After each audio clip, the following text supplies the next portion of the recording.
If you're a homeowner thinking about moving, you've probably had this thought. I want to buy another house, but I need the money for my current house to do it. And that's where a lot of people get stuck. But you're not alone. There are a lot of options out there for you, so it's just about finding the right one. That's what we're going to talk about in today's video. But for example, I had a client of mine reach out to me and they gave me a call, or maybe I gave them a call. But anyway, they said, Cameron, we feel stuck. I asked them straight away, what's that mean? What are you talking about? And they're like, well, you know, we really want to move, but we rarely find the right home that fits our needs. And when we do, we feel like it's snapped up immediately, and we don't have an opportunity because we don't want to list our home and not have a home that we like to move into. And I hear this time and time again. We're facing a market where inventory is still pretty tight. So it's tough for sellers to really find that perfect home, especially if it's the home that they're going to plan on being in for the next 10, 20, 30 years. They're saying, oh, well, we've come across a home maybe once a month that suits our needs. So their fear, which is similar to what a lot of other people are experiencing, is that they put their home up for sale, they get an offer, but then they don't have the home to move into. But there are, like I said, options to that. One of my favorite options is negotiating a rent back situation. This is great because it allows you to stay in your home after you sell it. So the issues with it is there's not going to be the biggest buyer pool out here for this type of situation, but let me dig deeper into what I mean. So in a rent back situation, you list your home, you go under contract, or before you go under contract, you explicitly say, hey, what's important to me and my sellers are that we're able to rent back our home from the buyer post-closing. Now, this might be one day, this might be 1 month, this might be 6 months, but this is all negotiable. It might be free, it might cost them what the buyer's mortgage is, they might charge you a premium, but this is the dream scenario for 99% of sellers out there because it allows them to lock up the sale of their home while only moving once, feeling confident that they're not under any time pressure, but it allows them to be on the lookout from when they list their home, be on the lookout for their next home from when they list their home while they're under contract, and give them some buffer room in that rent back situation. But why I said it's not the biggest buyer pool is because not every buyer can afford to do so. Some are trying to align closings with the sale of their home and the purchase of your home, or some others might have a lease that's ending, or they frankly just don't, once they buy the home, they just want to move in. So not every buyer will be able to afford you that luxury, but a lot are. And that's just one of the terms of negotiation. And one thing to keep in mind that I think a lot of people forget about real estate is that everything is negotiable. No matter what they say, everything is negotiable. So ask for it, don't ask for it. Like, terms are not just, hey, what's the purchase price? There are so many different layers to it to strengthen your offer. That's how you can get a good deal on the buy side too. But that's a video for another day. Anyway, so let me tell you about a story about another client of mine who we actually played out this exact scenario. So they had a home that they want to sell, but they were looking at homes in the meantime before they were even listed. So we talked about all your options. So option one is to sell or find a rental, move into the rental for a year, sell your home, buy a home. All that is at your leisure. There are some so the pros to it is you maintain leverage because time pressure is not a thing. You move out of your house, so it's show ready. You don't need to worry about cleaning in and out of before showings and making sure that everything is spotless. And typically, because you have time on your side, you maintain leverage throughout the negotiation period. Those are all the pros. The cons are you got to move twice, you got to find a rental, and usually the people who find a rental for that 6 months or a year, they aren't happy with their rental, and you're carrying two payments because you're carrying, well, if you have a mortgage on your current home, you're then carrying the payment on that current home along with the rental. So those are the cons, but that was option one.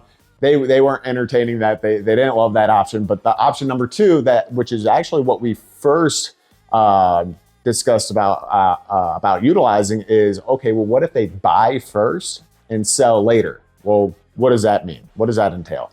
That means that they shop below their means and they buy a home that, let's just run out numbers, and actually these are real numbers, but you don't know who the client is, so I'm just going to open and speak freely.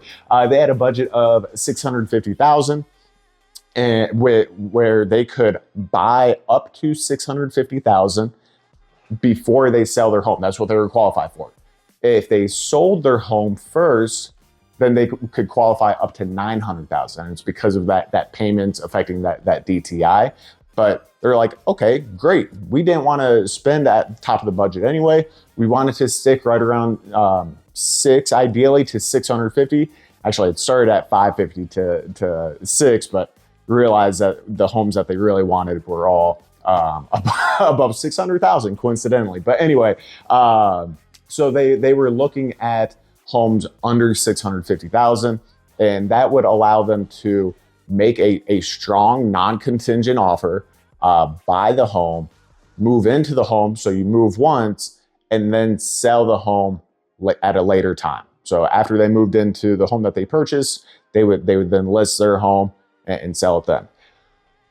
Why they didn't end up going that route? So the pros are, you move once, you have leverage because, again, no time constraints. So you put an offer on your time, you sell your home on your time, and everything works out smoothly that way. The reason they didn't elect for this route ultimately is because it would stretch them financially. And you might be thinking, okay, well, they're shopping under the budget. No, not really. They're shopping under their qualified budget, but a qualified budget isn't everyone's absolute budget. So for example, the cons to doing that are, it's the most expensive route because you now have two mortgages, and a mortgage in today's market is more than just finding a rental, because their mortgage on 650 is going to be what, $4,000, whereas and they were maintaining a $2,200 payment on their current home, so they would have to float both of those.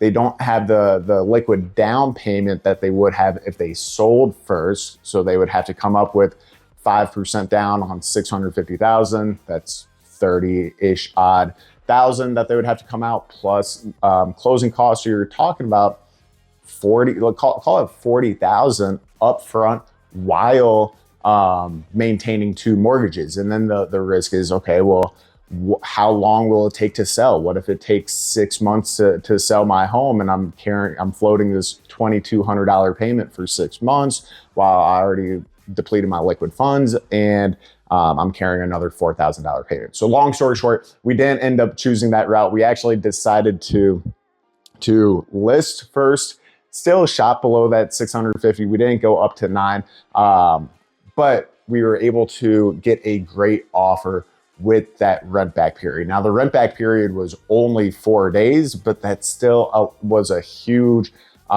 blessing for my sellers, because now they can, aligning closings are easier, so they can close on the home that they're selling and then still have a few days to move into the home that they're purchasing. So they were still under a time constraint when it comes to on the sales side in negotiations, but ultimately this was the most fiscally safe way to do so. And we lucked out, like I said, got a great offer, and I shouldn't even say lucked out. They did a great job presenting the home. We marketed the home great, and ultimately found the buyer that we were looking for. And that's what listing is all about, finding your buyer. But another scenario that we're not going to dive too deep into is new construction. And this is where this scenario plays out a ton, is because typically new construction takes 6 or more months to actually get built. So sellers have a huge decision way in the not past, but the present, like a decision in the future that they have to make in the present of what they're going to do. Are they going to rent first? Are they going to try to align closings? Or are they going to be able to buy that new construction home and then list later? This topic gets brought up all the time, and it's because it feels so much harder today than it did 10 years ago. this conversation was different. Homes were less expensive, interest rates were lower, and many buyers didn't have hundreds of thousands of dollars tied up in equity. You fast forward to today, and everything has changed. Home prices have increased dramatically. Many homeowners have built a significant amount of equity, but at the same time, that equity is trapped inside the house that they're trying to leave. So it makes it tough, where you have all this, money locked into a home. And that's one of the negatives about real estate, is that it's not liquid really at all. It takes a while to sell, unlike a stock or even gold. You can go to a coin shop. But anyway, it feels like you're sitting on this savings account that you can't access until you move. And then you add one more challenge, and that's inventory. It's no secret that in the past, 5 years, inventory has been super low. I mean, historically low, where in a normal market, we face about 6 months of inventory. That means if not a single home gets listed for sale, it would take 6 months before there's no homes out there for home buyers. Today, and in the past 5 years, we've been hovering right around 2, sometimes even dipping below 2 months of inventory to just shy of 3.5. So we're at least half the amount of options out there for home buyers, which if you're a seller, makes it tough, because again, you're not finding homes to see every day that fit your need, and rather you're seeing maybe a home a week, and maybe that one home goes under contract. But even though we're seeing more homes come to the market than we did a couple years ago, people are still worried that they'll sell their home and have nowhere to go. But I do want to remind you guys that if you have a home to sell and you're fearful that you don't know where you'll go, one is you don't need to accept an offer. You don't. I know agents don't want to hear it. Buyers don't want to hear it. But even if you list your home for sale, like I was alluding to earlier, it's not all about the purchase price. It's about the terms too. So in your listing, you could literally just state, hey, buyer needs until we're recording this in the end of July, so July 29th. Buyer needs until end of September, or seller needs end of September in order to make the move. Or we're looking for a 60-day close, or we're looking for a 30-day close with a 2-month lease back. The option is yours. Give yourself some time and flexibility.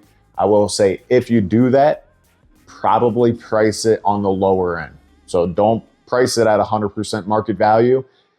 Depending on the market, and again, this could shift here and there depending on where you're listening to this video on, but maybe price it at 98% of market value, because like I said, it's not just about the price that's important, it's about the terms, and that extra 10K, even if it's 20K, whatever that math shakes out to, that month or two rent back is, I can almost promise you, going to be way more value than that 10 or 20K, because that allows you to relieve a lot of stress that and anxiety that you'll be feeling while you're listed, and making sure that everything pans out for you.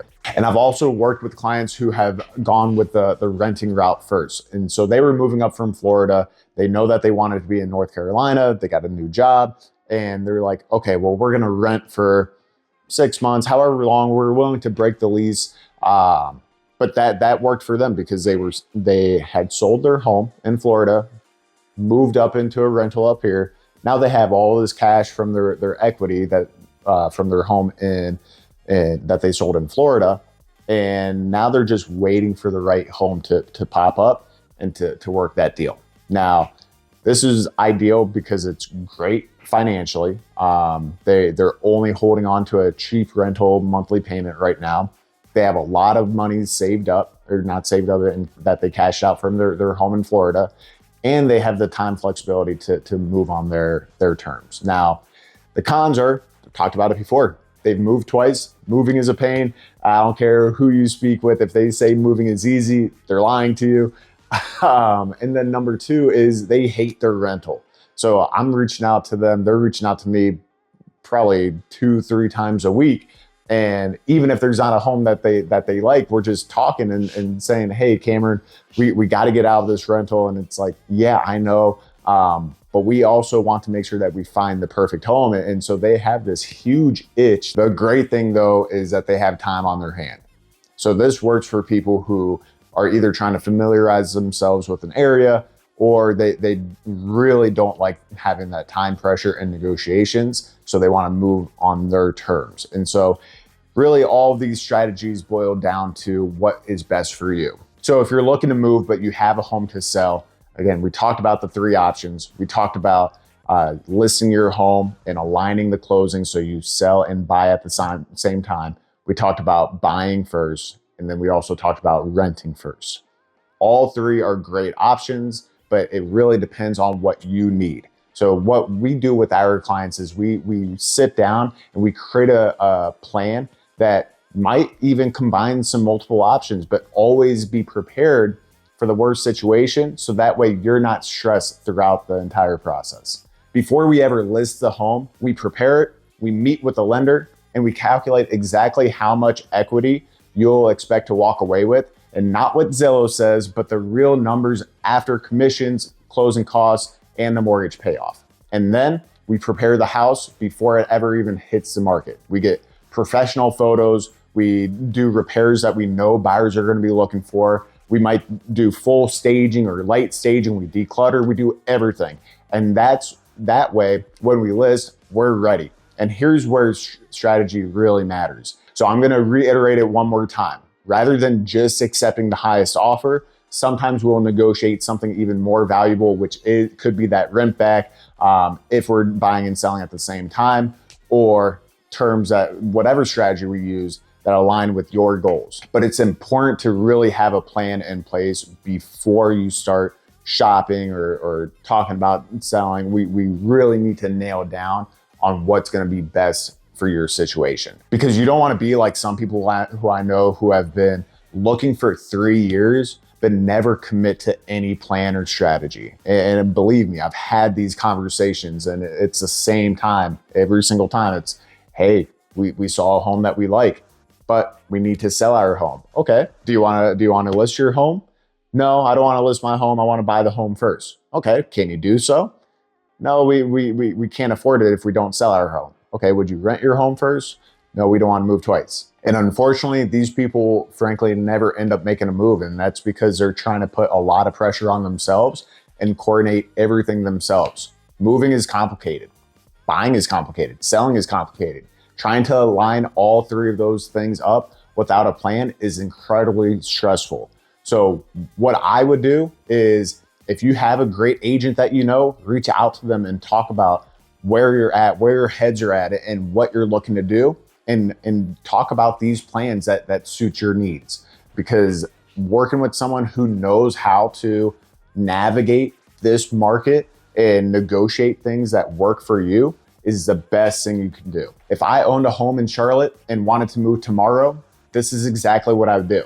I'd start by finding out what my home is actually worth, not looking online, because these Zillows, Redfins, whatever, these online indicators of what your market value may be worth are not accurate. Zillow's never walked through my door. I can almost guarantee they've never walked through your door and given you an offer.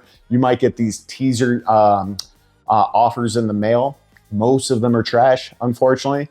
A lot of these people who say, hey, we'll give you a cash offer, they're going to be about up to 80% value if you're lucky. So if you're talking about a $500,000 home, they're going to be at $400,000 if you're lucky, because they might say, oh, we'll give you 480. They're going to cut it after inspections, after they walk through it. Anyway, I'm not going to go down that rabbit hole. But I would make sure that you get a true professional who knows your market, who's done a lot of deals. Look up their track record in the past 2 years. Have they sold a lot of homes? Do they know your market? Are they familiar with everything? Can they speak the language? They are going to be the best ones to really dive into what you would walk away with. After that, I would sit down with my lender and understand my buying power, because especially if you're buying first, that buying power is going to sway between selling first and buying first. And so only then would I start preparing the home for sale. I would create a timeline, and once that plan is in place, I'd start looking for my next home. Notice something? The house shopping isn't step one. It's almost the last step actually, but most people will do all of this backwards. And that's where a lot of people get tripped up is they start looking at houses, figure out that they want to move, and then they try to put these puzzles in place, and they get really confused. But that's where we come in, is we map out that exact plan for you. So if you remember one thing from this video, let it be this. The question isn't, should I sell first or buy first? The real question is, what's the smartest strategy for my solution? Because every homeowner is different. Every financial situation is different. Every timeline is different. The good news is people successfully make this move every single day, not because they guessed correctly, but because they planned correctly. And if you're thinking about making a move and you're not sure where to start, I'd be happy to help you put a game plan together. We'll figure out exactly what your home is worth, how much equity you have, what your buying power looks like, and most importantly, the strategy that makes the situation make sense for you. And if this video helped, make sure you subscribe, because every week I'm sharing practical advice to help you navigate through this complicated market. See you next time.